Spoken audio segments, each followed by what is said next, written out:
नमस्कार, स्वागत है आपका। मैं हूं आपके साथ रोहित पुनेठा। गृह मंत्री अमित शाह आज बंगाल में गरजे। बंगाल में 2 दिनों के दौरे के दौरान अमित शाह ने कूच बिहार से बीजेपी की परिवर्तन यात्रा के चौथे चरण की शुरुआत की और एक जनसभा को इस दौरान उन्होंने संबोधित किया।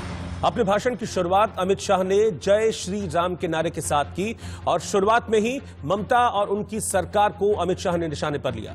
अमित शाह ने दावा किया कि इस बार बंगाल चुनाव में बीजेपी 200 से ज्यादा सीटें जीतने जा रही है और चुनाव में करारी हार के बाद ममता बनर्जी को भी जय श्री राम बोलना पड़ेगा।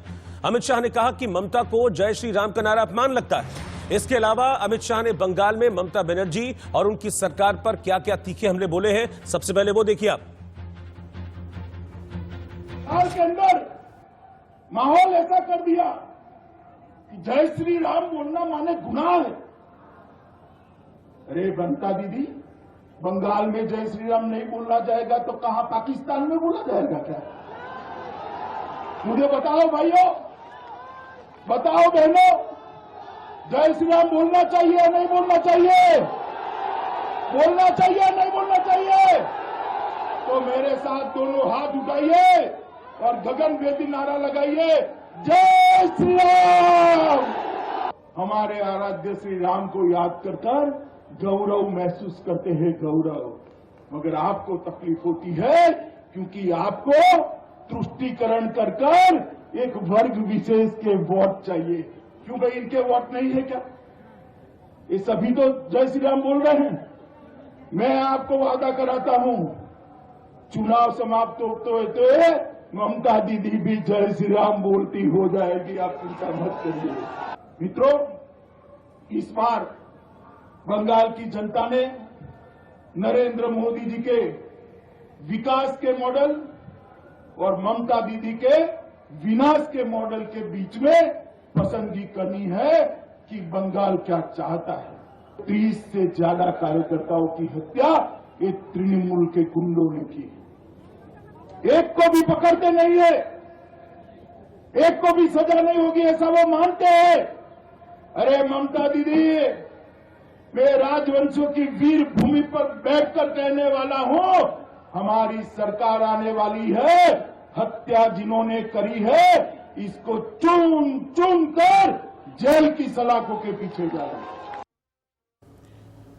तो आपने अमित शाह को सुना और अमित शाह समेत पूरी बीजेपी इस वक्त ममता बनर्जी पर लगातार हमलावर है।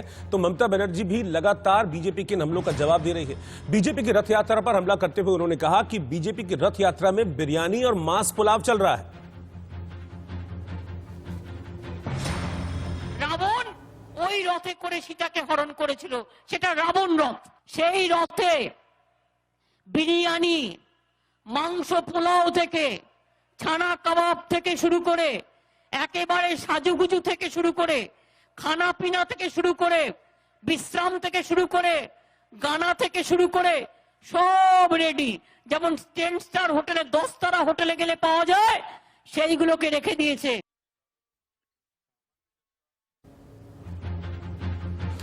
तो अमित शाह ने जिस तरीके से आज रैली की है, एक रैली वो कर चुके हैं और एक और रैली अमित शाह करने वाले हैं। लेकिन उन्होंने पहली रैली में कूच बिहार से जिस तरह से ममता बनर्जी पर हमला बोला है और जिस तरीके से उन्होंने रिवील किया है कि बीजेपी का प्लान क्या है, उसी को लेकर कुछ सवाल है। बंगाल की सियासत इस वक्त बहुत जोरों पर चल रही है और खूब आरोप प्रत्यारोप का सिलसिला चल रहा है। तो पहला सवाल हमारा यह है कि 200 सीटों पर जीत का प्लान ठाकुर नगर क्या काम करेगा आसान? क्योंकि ठाकुर नगर में अमित शाह गरजने वाले हैं और ठाकुर नगर के जो वोटर्स हैं, मतुआ वोटर्स कहा जाता है उनको, उनका प्रभाव कम से कम 56 सीटों पर है, ऐसा माना जा रहा है। शाह का जय श्री राम, क्या जय श्री राम से इस बार बीजेपी का बंगाल में बनेगा काम? बंगाल में सियासी मटन पुलाव किसका चलेगा दाव? और आज बंगाल में अमित शाह की हुंकार है, तो ऐसे में ममता सरकार क्या करेगी? वो तमाम सवाल है जिसका हम जवाब लेने की कोशिश करेंगे। पूरा पैनल इस वक्त मेरे साथ है। मैं सबसे पहले अपने पैनल से आपको इंट्रोड्यूस करा देता हूं। मेरे साथ इस वक्त शिशिर भदौरिया जी हैं, प्रवक्ता हैं भारतीय जनता पार्टी के, वो साथ में जुड़ गए हैं। संदीप सुनीत चोपड़ा जी भी इस वक्त हमारे साथ हैं, लेफ्ट समर्थक, और शाकिर अली जी, नेता टीएमसी, वो भी इस वक्त साथ में जुड़ गए हैं। मैं सबसे पहले शाकिर अली जी के पास चल रहा हूं। शाकिर अली जी, तीखा हमला बोला है अमित शाह ने, उन्होंने सीधे तौर पर वार किया है ममता बनर्जी के ऊपर। हाँ, मैंने सुना है, देखा है। उन्होंने कहा है कि हम बंगाल को सोनार बंगला बनाएंगे और सोनार बंगला बनाने के लिए वो गुजरात से सोना लाएंगे और फिलहाल अभी आप देख रहे हैं कि 7 साल से दिल्ली पर भारतीय जनता पार्टी बैठी है। कितना वो दिल्ली को सोना बनाया है या पूरे भारत को सोना बनाया है, ये तो आप सभी लोग को दिख रहा है। जो भी बचा हुआ है उसको भी बेचने के कगार में चल रहे हैं। और अब बंगाल में आएंगे सोनार बंगला बनाने के लिए। ये लोग हावड़ा ब्रिज बेचेंगे, विक्टोरिया बेचेंगे और फोर्ट विलियम बेचेंगे। जो बचा हुआ बंगाल में इसको भी बेचेंगे, हावड़ा ब्रिज बेच देंगे। ये सिर्फ बेचने वाली पार्टी है, कुछ बनाने वाली पार्टी नहीं है। और जहां तक राम जय श्री राम का नारा है, ये राम के नाम से मार्केटिंग करते हैं, धर्म के आड़ में राजनीति करते हैं। देखिए, धर्म की जगह पर होनी चाहिए और राजनीति की जगह पर होने चाहिए। लेकिन ये जैसे भारत में इनका मार्केटिंग जो है राम के नाम पर बहुत अच्छा चलता है, लेकिन हमारे पश्चिम बंगाल में ये जो मार्केटिंग में ये सक्सेस होने वाले नहीं है और इनके पास कोई चेहरा भी नहीं है। इसीलिए देखिए, ये गुजरात, मध्य प्रदेश, उत्तर प्रदेश, झारखंड और आपके दिल्ली सब जगह से उठ के आ रहे हैं बाहर के लोग। नहीं, लेकिन अमित शाह तो ये कह रहे हैं ना, अमित शाह ने तो आज ये कहा कि ममता दीदी राम के नाम से डरती हैं, उनको राम के नाम पर अपमान महसूस होता है, इसीलिए सुभाष जी की जयंती के दिन जो कार्यक्रम था उसमें नाराज होकर चली गई, बोला नहीं कुछ भी। नहीं, नेताजी सुभाष जी के जयंती पर जो सरकारी प्रोग्राम था, सरकारी प्रोग्राम में जो नारा लगे थे उस पर उनके शाखा आरएसएस ने भी आपत्ति जताया था कि वो सरकारी प्रोग्राम में नारा नहीं लगना चाहिए था। और जय श्री राम का नारा तो मोदी जी ने ही लगाए। लेकिन जो लोग भारतीय जनता पार्टी के तरफ से बुलाए गए मेहमान थे, जो उनको घुसाया गया था भारतीय जय श्री राम बोल के ममता बनर्जी को चिढ़ाने के लिए, वो लोग नारा लगाए थे। और उसका खंडन आरएसएस ने खुद कर चुका है कि नहीं लगना चाहिए। और ममता बनर्जी को राम से डर नहीं लगता है। ममता बनर्जी को राम के नाम से जो राम का जो अपमान हो रहा है, उनको इस चीज से बहुत तकलीफ लगती है कि राम के नाम लेकर ये लोग राम के अपमान करते हैं और बंगाल के जनता का अपमान कर रहे हैं।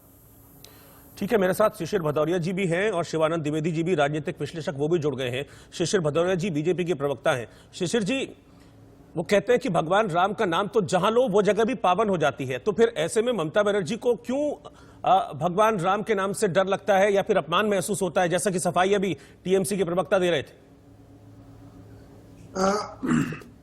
हमारे टीएमसी के जो प्रवक्ता भाई हैं, यदि मैं ठीक सुना तो वो ये बोले कि ये नारा लगाया गया विक्टोरिया मेमोरियल में उनको चिढ़ाने। सही बोले, बिल्कुल सही बोले हैं टीएमसी के, सही बोले। अपने नेत्री को उन्होंने सही आंकलन किया, उनको राम के नाम से चिढ़ है। और इसलिए ये पहले बार नहीं हुआ है। कुछ 1 साल पहले 6 लड़के युवा, उनका काफिला जा रहा था, वो केवल बोले जय श्री राम, जैसे हम लोग एक दूसरे को बोलते हैं राम राम, जय हिंद, कोई कुछ, तो वैसे बोले जय श्री राम। काफिला रोक के मुख्यमंत्री गाड़ी से उतर के क्या बोली, तुम लोग ने गाली दिया, पुलिस को बोली इनको शीघ्र हिरासत में लो। वो 6 के 6 युवा हिरासत में चले। सही बोले, ये चिढ़ है इनको राम के नाम से। क्योंकि देखिए, ये तो खुद बोली है कि हमको जो गाय दूध देता है हम उसका लाभ साधने को तैयार है। तो इनको जो गाय दूध देता है, इनके हिसाब से यहाँ के जो संख्या लघु आवाम है वो इनको दूध देता है। तो सरकारी प्रोग्राम में ये कलमा पढ़ती है, वो ठीक है। अच्छा, और वो जो सरकारी प्रोग्राम में देखिए, किसी ने ये करवाया नहीं, जनता जो बैठी थी, जो आई थी, आमंत्रित थी, उसमें से 3-4 लोगों ने उठ के ये बोल दिया, कुछ नहीं, 3-4 लोगों ने बोला और उस पे चिढ़ के, ठीक बोले तृणमूल के भाई, चिढ़ लग गया और उन्होंने प्रतिवाद करके अपना भाषण रद्द कर दिया। ये और आपको बताता हूं, ये एक बार, ये बार बार हो रहा है। अभी जय श्री राम के लिखा हुआ मास्क, पुलिस ने उस आदमी को हिरासत में ले लिया जो मास्क बांट रहा था, उसमें लिखा था जय श्री राम। अच्छा, यदि कोई को आपत्ति नहीं है, वो मास्क नहीं लगाएगा, मगर पुलिस ने उसको अपने गाड़ी में हिरासत में डाल के लेके क्यों चला गया? तो उस मास्क में लिखा था जय श्री राम। अब देखिए, आपको यदि राम नाम से इतना डर लगता है, आप डरेंगे जरूर है, क्योंकि हाँ, यहाँ मेरा बात का एक जवाब दीजिएगा क्या?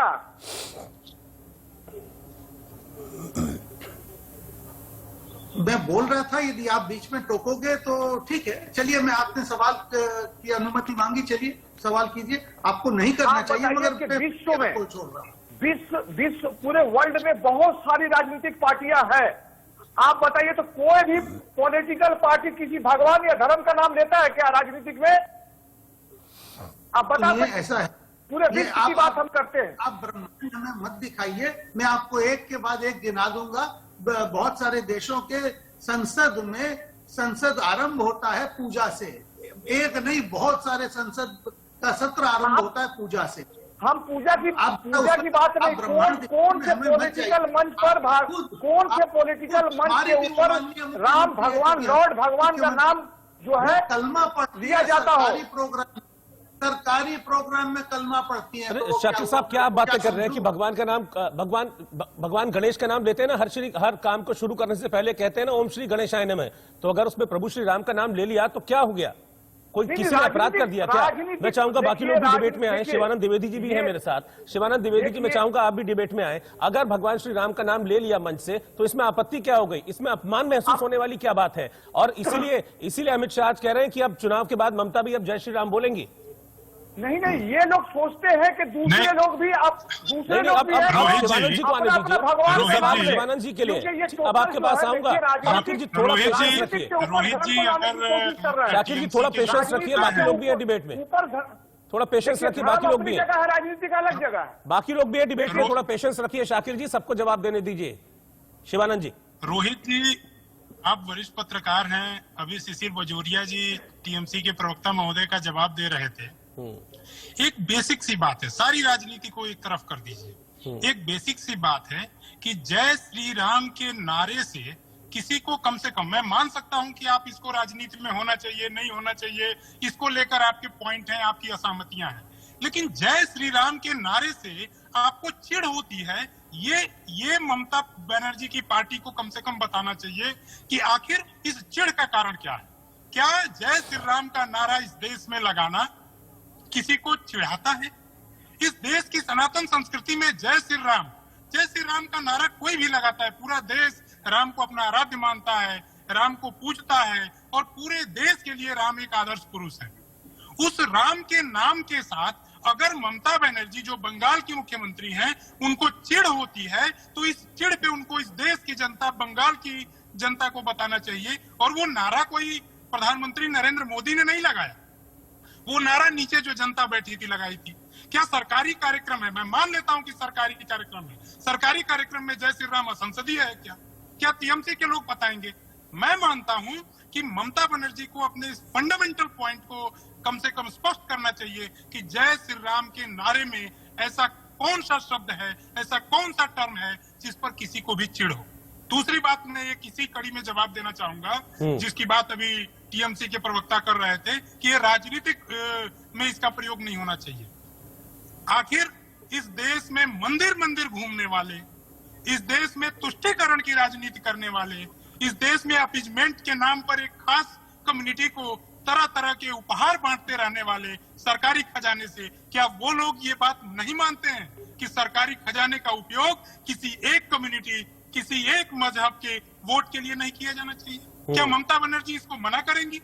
मैं मानता हूं कि जय श्री राम का नारा लेकर बंगाल के लोग जिस तरीके से चल रहे हैं, ममता बनर्जी जी को उससे अपनी खिसकती जमीन दिखाई दे रही है, जो मुझे नहीं लगता कि वो क्यों। मैं तो अगर पॉलिटिकली उनको सलाह देता तो कहता कि आप भी इस नारे में शामिल हो जाइए, पॉलिटिकली आपको फायदा होगा, क्योंकि ये जनमानस से निकला नारा है, ये किसी एक कम्युनिटी या पार्टी का नारा नहीं है। अगर वो, मुझे एकदम से समझ में नहीं आता कि कौन है जो ममता बनर्जी को एडवाइस कर रहा है कि जय श्री राम का नारा लेने से उनको चिढ़ हो रही। ठीक है, मैं संदीपा चक्रवर्ती जी प्रवक्ता हैं कांग्रेस के, उनके पास चलता हूं, उसके बाद मैं सुनीत जी के पास चलूंगा। संदीपा जी, ठीक है, अब हम देख रहे हैं कि पश्चिम बंगाल की सियासत में क्या हो रहा है, लेकिन अभी सिर्फ दो ही पार्टियों की बात हो रही है। एक हो रही है बीजेपी की बात, क्योंकि बीजेपी हम देख रहे हैं लगातार अपने प्रचार अभियान को बड़ी तेजी से बढ़ा रही है, बड़े बड़े चेहरे बीजेपी के आ रहे हैं। अभी प्रधानमंत्री आके गए हैं, जेपी नड्डा ने परिवर्तन यात्रा की शुरुआत की है, अमित शाह परिवर्तन यात्रा का चौथे चरण को शुरू करने के लिए बंगाल में है, और एक और ममता बनर्जी नजर आ रही है। लेकिन कांग्रेस बिल्कुल पिक्चर से, फ्रेम से ही गायब है, ऐसा क्यों? से फ्रेम से गायब है। कांग्रेस तो गायब नहीं है, ये तो आप मीडिया बोल रही है कि कांग्रेस, राष्ट्रीय कांग्रेस जो है बंगाल में पिक्चर से या फिर मीडिया से गायब है, मतलब फ्रेम से गायब है। एक चीज हम लोग को समझना पड़ेगा, ये जो बंगाल है, ये बंगाल किसी धर्म के आधार पर नहीं चलता है, ये बंगाल शिक्षा के आधार पे चलता है। ये बंगाल की जो साहित्य है, जो कृष्टि है, जो इतिहास है, वो बिल्कुल अलग है। ठीक है, तो यहाँ पे और एक चीज हम लोग को देखना पड़ेगा, ये जो टीएमसी और बीजेपी का जो बाइनरी गेम प्लान चल रहा है यहाँ पे बंगाल में, वो एक्चुअली कुछ और नहीं है। वो है लोग अब जो मुद्दे हैं वहां से लोगों का जो ध्यान है वो भटकने के लिए ये बीजेपी और टीएमसी वाले मिलकर यहाँ पे ये खेल रच रहा है। तो यहाँ पे आप एक चीज देख लीजिए कि जो लोग टीएमसी में कल के दिन पे थे, जो लोग दुर्नीतिग्रस्त थे, आज वही चेहरे जा रहे हैं बीजेपी में। तो बीजेपी अगर बोल रहे हैं कि सोनार बांग्ला बनाएंगे, तो सोनार बांग्ला किन लोगों से बनाएंगे? जो चेहरे के खिलाफ लोग कल तक मतलब नारा लगाते थे, आज वही चेहरे को प्रणाम करना पड़ रहा है बीजेपी में जाने के बाद। तो ये सारे लोगों को लेके ये बीजेपी वाले सोनार बांग्ला बनाएंगे। तो मैं एक ही बात बोलना चाहती हूँ कि बंगाल में जो उन्नयन का राजनीति है वो कोई नहीं कर रहा है। हिंसा और प्रतिहिंसा की राजनीति चल रहा है यहाँ पे, जो बीजेपी और टीएमसी वाले मिलके कर रहे हैं। यहाँ पे हम लोग लेफ्ट और कांग्रेस का जो अलायंस है, और खास करके हम लोग जो राष्ट्रीय कांग्रेस है, हम लोग श्री अधीर रंजन चौधरी के लीडरशिप में हम लोग आगे बढ़ रहे हैं, और हम लोग उस तरीके से हम लोग फील्ड में काम कर रहे हैं। और हम लोग को यकीन है कि धर्म के मतलब सांप्रदायिक राजनीति से ऊपर उभर के हम लोग ऊपर उठ के हम लोग उन्नयन जो है, डेवलपमेंट जो है, वो डेवलपमेंटल पॉलिटिक्स हम लोग कर रहे हैं, और आगे जाके भी वही उसी मुद्दे पे हम लोग वोट मांगेंगे जनता से। ठीक है, मैं सुनीत चोपड़ा जी के पास चलता हूं। सुनीत जी, क्या ममता बनर्जी को तो दिख रहा है कि जय श्री राम से प्रॉब्लम है, क्या आपको भी, लेफ्ट को भी जय श्री राम से प्रॉब्लम है? अगर बीजेपी बोलती है, बीजेपी के नेता मंच से बोलते हैं जय श्री राम, तो उसमें परेशानी है क्या? को किसी भी आदमी या औरत के जय श्री राम बोलने से प्रॉब्लम नहीं है, लेकिन जब राम के नाम को तीर की तरह इस्तेमाल किया जाए किसी के ऊपर हमला करने के लिए, तो ये राम का भी विरोध है। और मुझे मालूम है कि ये नारा निकला कहाँ से था, जब बाबरी मस्जिद को डिस्ट्रॉय किया गया था। और नहीं, मैं सुनीत जी थोड़ा सा, सुनीत जी मुझे थोड़ा सा चीज नहीं है कि राम का कोई मतलब नहीं था उस बिल्डिंग से। वहाँ पर तुलसीदास को पनाह दी गई थी। जब 80 घाट से उनको निकाल दिया गया था, तो रहीम उनके दोस्त ने कहा था आके मस्जिद में रह लो, और तुलसी ने वहाँ पर कवितावली लिखी थी, और कवितावली में कहा था उन्होंने, मांग के खाइबो मस्जिद में रहिबो। तो क्या प्रॉब्लम है? ये खास तौर पे एक धर्म को टारगेट करने के लिए ममता के सामने बोला जाता है। नहीं तो ये गंदी बात है। हाँ। ये राम की अहमियत को नीचा दिखाने की बात है। इसीलिए आरएसएस नहीं, मैं इस चीज को समझ नहीं पा रहा हूं। मैं आपकी इस बात से एग्री करता ही नहीं कि अगर कोई जय श्री राम का नारा लगा रहा है तो उससे राम की गरिमा कम होगी, इस तरह की बातें आप कर रहे हैं। मैं तो समझ नहीं पा रहा हूं कि इस तरह से बात आप कैसे कर सकते हैं। जब ममता बनर्जी का नाम लिया गया, सब वो तो उस जगह की, उस मंच की, उस सभा की शोभा बढ़ेगी जहां पर राम का नाम होगा। मैंने वो पूरी चीज देखी है, और मैं कह सकता हूं कि it was a target, it was a dirty use of Ram, it was insulting Ram. नहीं, कैसे इंसल्ट बताइए ना। अगर आप कह रहे हैं इंसल्टिंग राम, तो how they are insulting Ram? मानते तो जान के उसके सामने राम बोलेंगे। ये काम गुंडों का होता है, ये काम सभ्य लोगों का नहीं होता है, और ये काम इतिहास में भी नहीं। मुझे लगता है कि फिर ऐसे लोगों को अपने दिमाग का इलाज कराना चाहिए जिसको इसमें अपमान दिखता है। शिशिर भदौरिया के पास में चल रहा हूँ। शिशिर भदौरिया, जिनको राम के नाम में अपमान दिखता है, या ये दिखता है कि राम का नाम लेने से राम की गरिमा कम हो जाएगी, मुझे लगता है कि ऐसे लोगों को सोचने की जरूरत है, इलाज की जरूरत है ऐसे लोगों को। रोहित जी, मैं सबसे पहले चोपड़ा जी से एक सवाल पूछूं।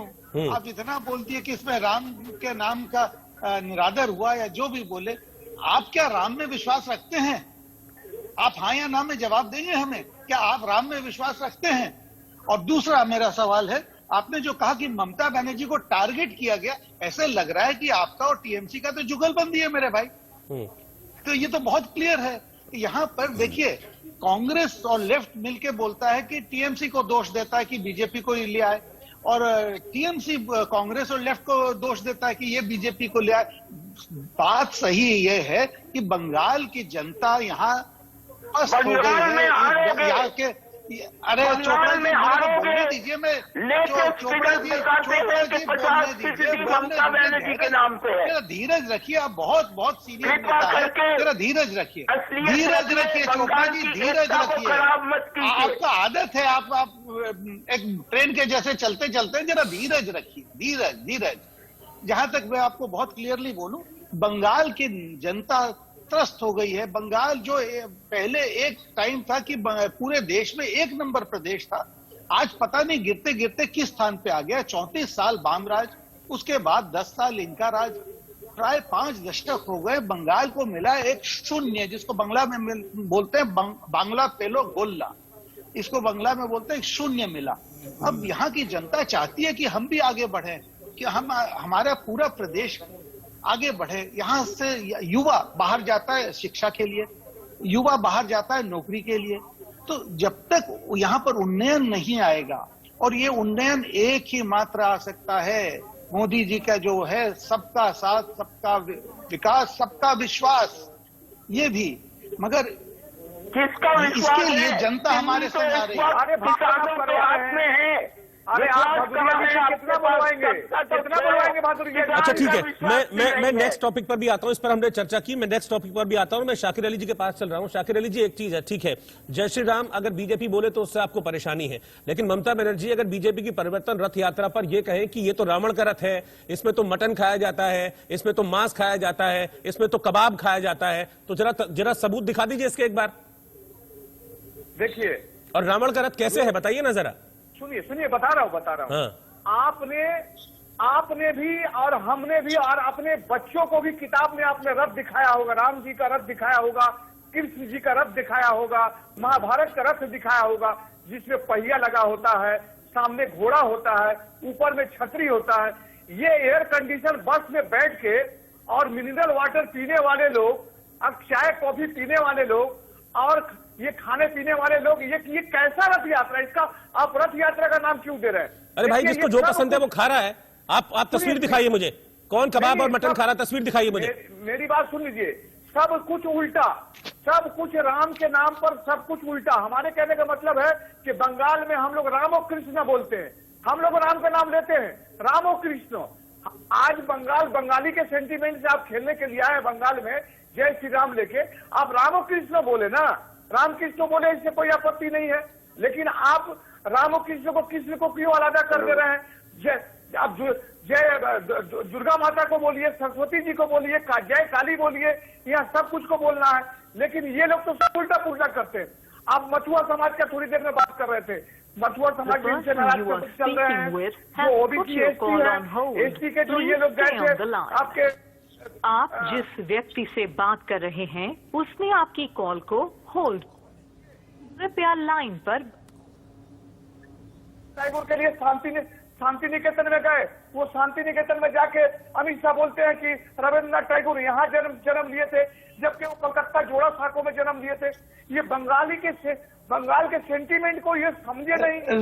रोहित जी ये एकदम सरासर गलत बयान दिया जा रहा है। ये ऑन रिकॉर्ड है, रोहित जी ये एकदम सरासर गलत बोल रही है, तो इच्छाकृत गलत बोल रहे हैं या नादानी में गलत बोल रहे हैं? गलत। प्रवक्ता से पूछना चाहती हूँ कि बंगाल के सेंटीमेंट को, बंगालियों के सेंटीमेंट को 10.5 साल से 10.5 साल से आप लोग समझ पाए? अगर आप समझ पाते तो इस तरीके से आपके ही लोग आज के दिन में आप लोगों के खिलाफ और माननीय के खिलाफ नहीं बोलते। अभी आप 45 में बंगाल में जितने सारे स्कैम हुई है, और जितने सारे कांवड़ चोरी से लेके आप लोग रहिए, अभी बहुत दिल्ली दूर है आप लोग के लिए, सब ममता राहुल गांधी के लिए भी दिल्ली बहुत दूर है।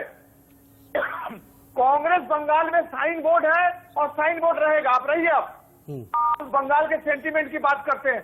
आपने वाम फ्रंट के टाइम में अपने आप को बेच रखा था, सीपीएम के सरकार में, वाम फ्रंट के गवर्नमेंट में कांग्रेस को गिरवी रख दिया था। कांग्रेस टूटने के बाद तृणमूल बना तो वाम फ्रंट तृणमूल को हटाया। आप किस सेंटीमेंट की बात करते हैं? आज बंगाल के सेंटीमेंट, बंगाली का सेंटीमेंट हम लोग के साथ में नहीं था, तो हम लोग कैसे आज 10 साल तक राज किए? एक श्लोक में दोहराना चाहती हूँ, जिस माँ ने दिखाया उस माँ के ऊपर बोलिए मत आप। आज के दिन में अगर 2011 में भी कांग्रेस ने टीएमसी को सपोर्ट किया था, अगर आपको याद है तो, लेकिन आपकी जो पार्टी है, आपकी जो पार्टी की जो सुप्रीमो है, उनकी पता है क्या है? जिस थाली में खाते हैं उसी थाली में के बाद आपका क्या हाल हुआ? 14 के बाद आपके पूरे हिंदुस्तान से सफाया हो गया आपका, पूरे भारत से सफाया हो गया आपका। आपके तो लीडर दिखाई नहीं देते हैं। बिहार में आप नहीं थे लड़ने के टाइम में, महाराष्ट्र में नहीं थे लड़ने के टाइम में, तो पूरा बेंच आप खाली तो हो रहा कहीं है। नहीं थे। नहीं ठीक है लेकिन कहीं नहीं थे। अरे बीजेपी से 5 साल तक, बीजेपी से 5-6 साल से ममता बनर्जी लड़ रही है। कांग्रेस को मालूम है, कांग्रेस को ठीक है, मालूम है। मैं चल रहा हूँ हाँ ठीक है, मैं शिवानंद तिवारी जी के पास चल रहा हूँ। एक रिएक्शन उनका। शिवानंद जी, जिस तरीके से आप देख रहे हैं कि एक कैट फाइट यहां पर नजर आ रही है, क्या इसका लाभ मिल सकता है बीजेपी को बंगाल में? और जो 200+ की बीजेपी बात कर रही है, तो क्या सारी परिस्थितियां सब दिमाग में चल रही होंगी अमित शाह के, क्योंकि बड़े रणनीतिकार हैं बीजेपी के?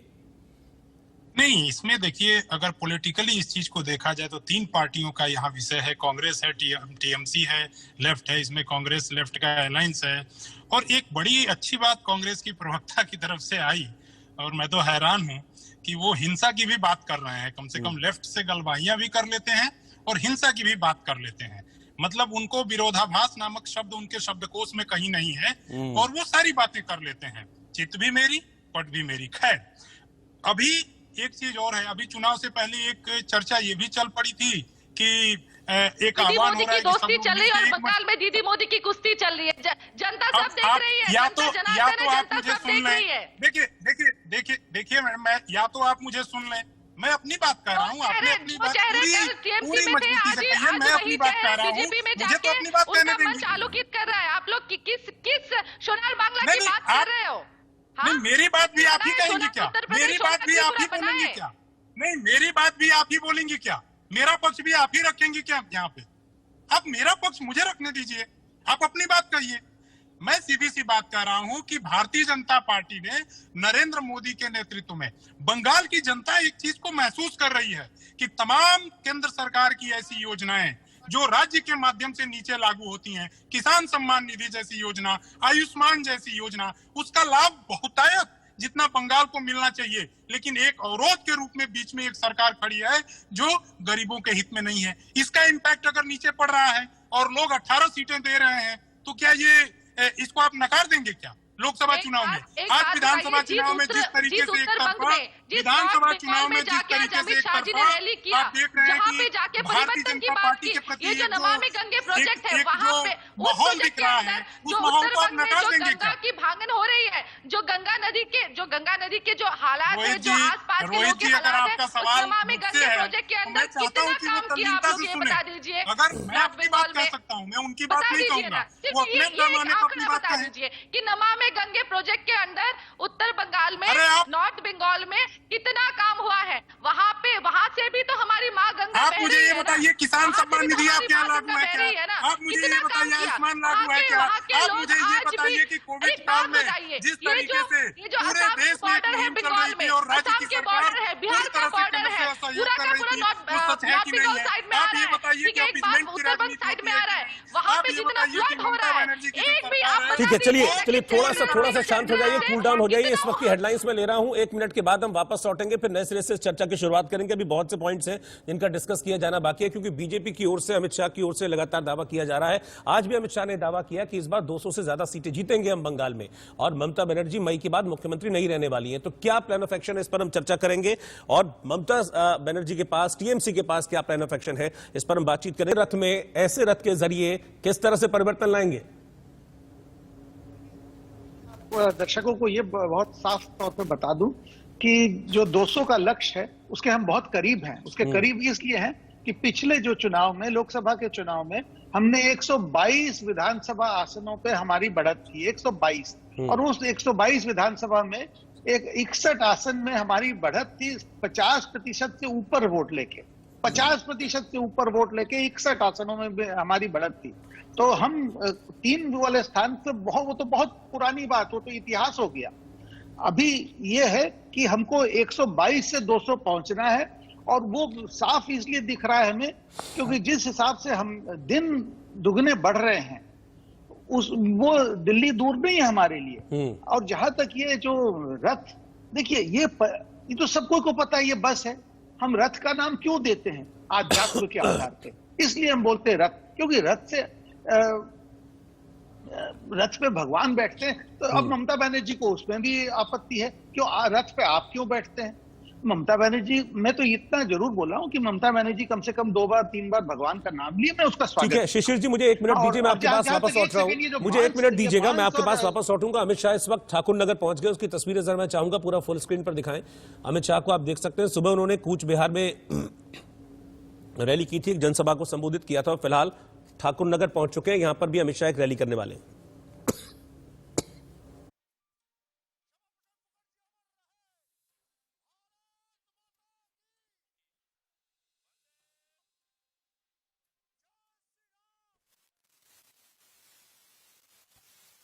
नगर की ये तस्वीरें हैं जहां पर अमित शाह का स्वागत किया जा रहा है।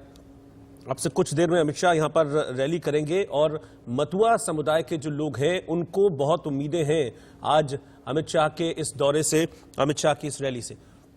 मैं वापस पैनल के पास चल रहा हूं, ये तस्वीरें लगातार हम चलाते रहेंगे। अमित शाह इस वक्त पहुंच गए ठाकुर नगर। शिशिर जी, पहले कूच बिहार जहां पर राजवंशी वोट बहुत इंपॉर्टेंट होते हैं, और अब ये ठाकुर नगर, यहां पर मतुआ वोट जिनको बीजेपी का समर्थक माना जाता है, और ये लोग भी आज बड़ी आस लगाए बैठे हैं कि शायद सीएए पर अमित शाह कुछ बोलेंगे।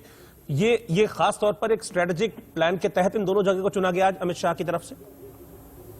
देखिए, पश्चिम बंगाल के चुनाव का जहां तक सवाल है, हम पूरे प्रदेश को कवर करेंगे, पूरे प्रदेश को, उत्तर बंग से आरंभ करके कूच बिहार से आरंभ करके सागर में, जिसमें सब जगह हम जाएंगे, केवल ये, और हर लोगों के पास हम पहुंचेंगे। और इसीलिए तृणमूल को यहाँ पर बहुत बड़ा झटका लगा। अब ये बोलते हैं बाहर से लोग आ रहे हैं, बाहर से लोग आ रहे हैं।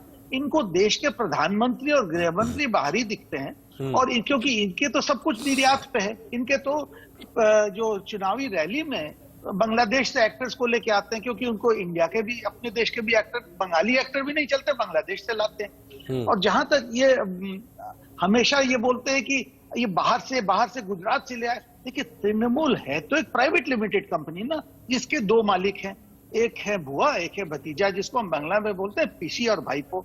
उसके आगे पीछे तो वहां कोई है नहीं। तो अब इतने हम देखिए, भाजपा इस देश में सबसे बड़ी पार्टी नहीं है, विश्व में सबसे बड़ी पार्टी है। तो साफ है कि हमारे बहुत लोग हैं, और सब आके यहाँ बंगाल में बोल रहे हैं। अमित शाह जी, हमारे अध्यक्ष नड्डा जी, और फिर प्रधानमंत्री जी भी आएंगे।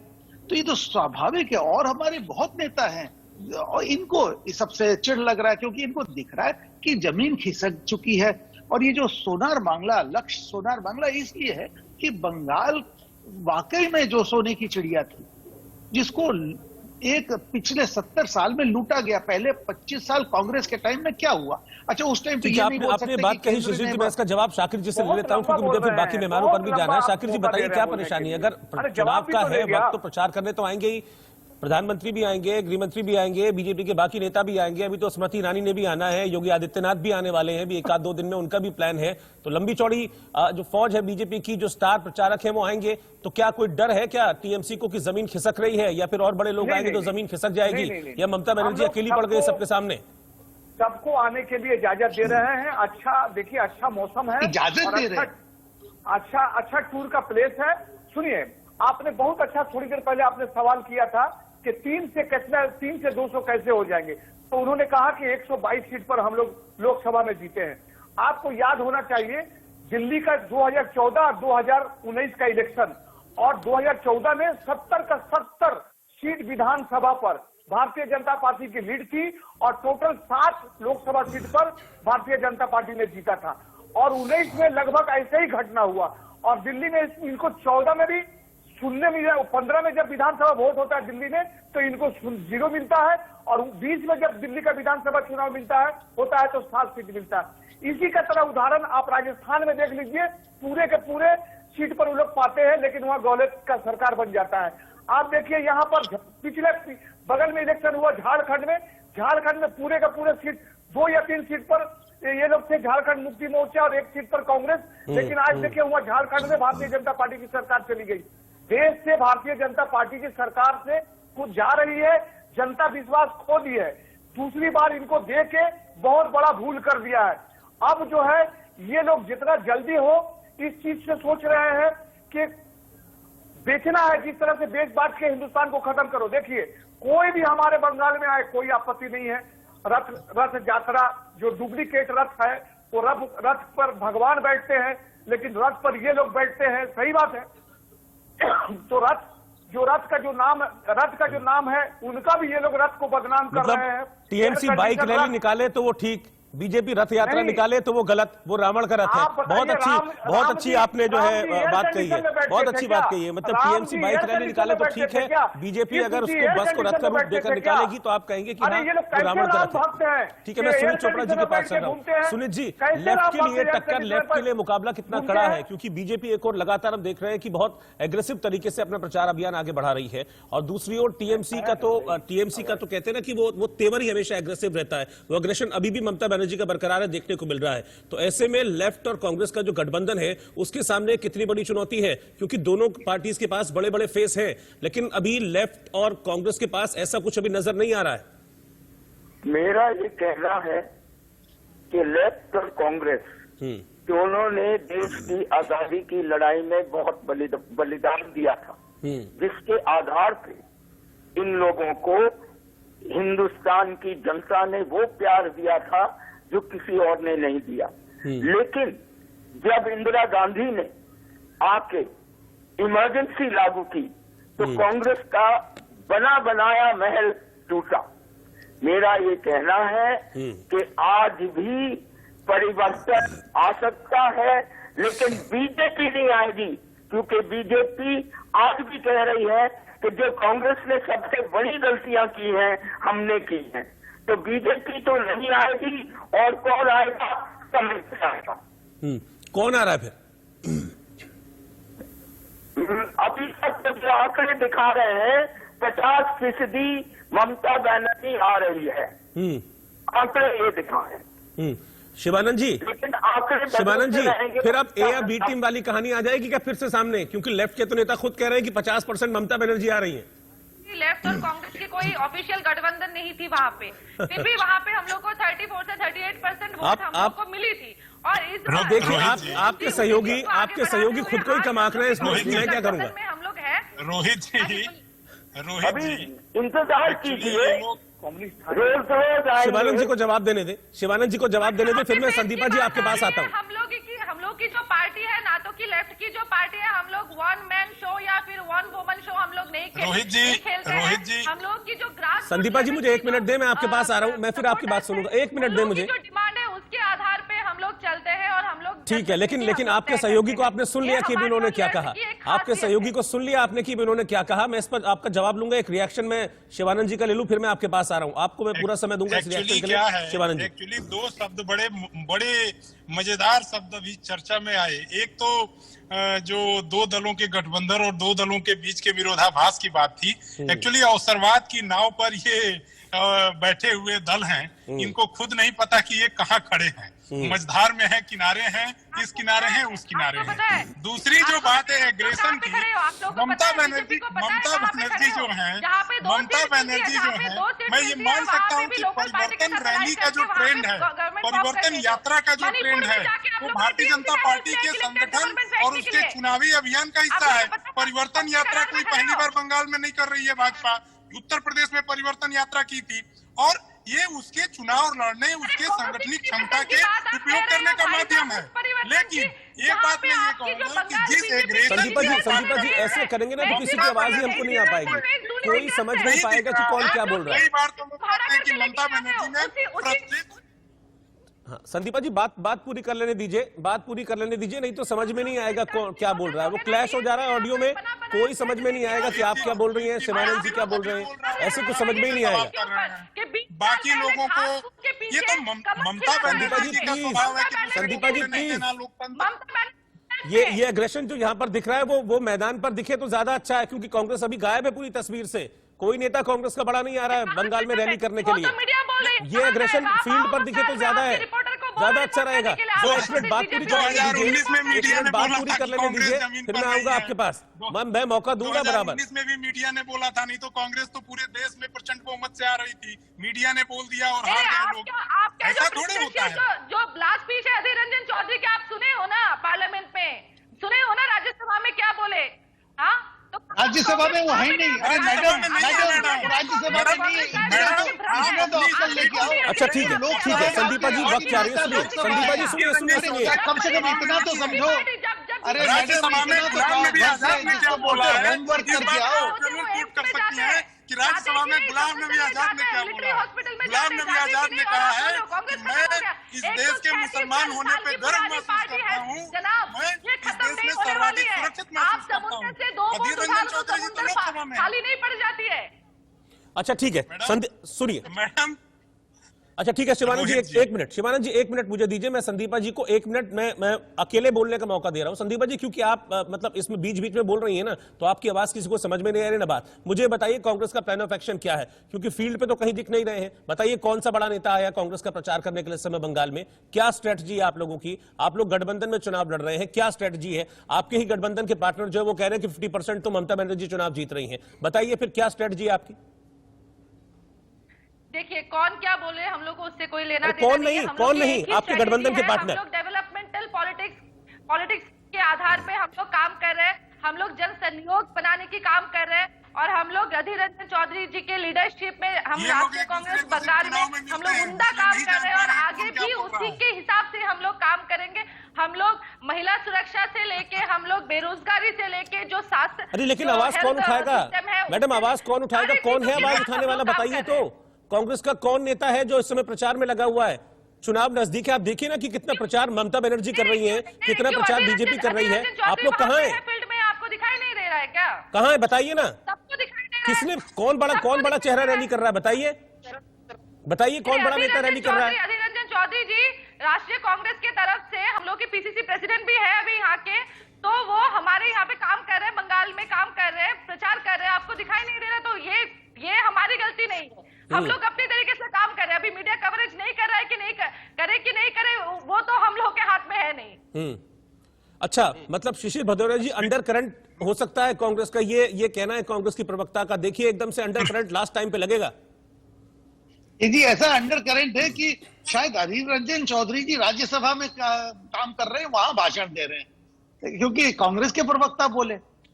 इनको तो इतना होश नहीं है कि इनका जो नेता सदन है वो किस सदन का नेता है, और ये बोले जा रही है। वास्तव में क्या है कि इन्हीं के जोड़ीदार तो बोल दिए कि 50% तो खेल चला गया, वो तो हमारा खेत लुट गया, क्योंकि इनको अपने ऊपर तो कोई भरोसा नहीं है।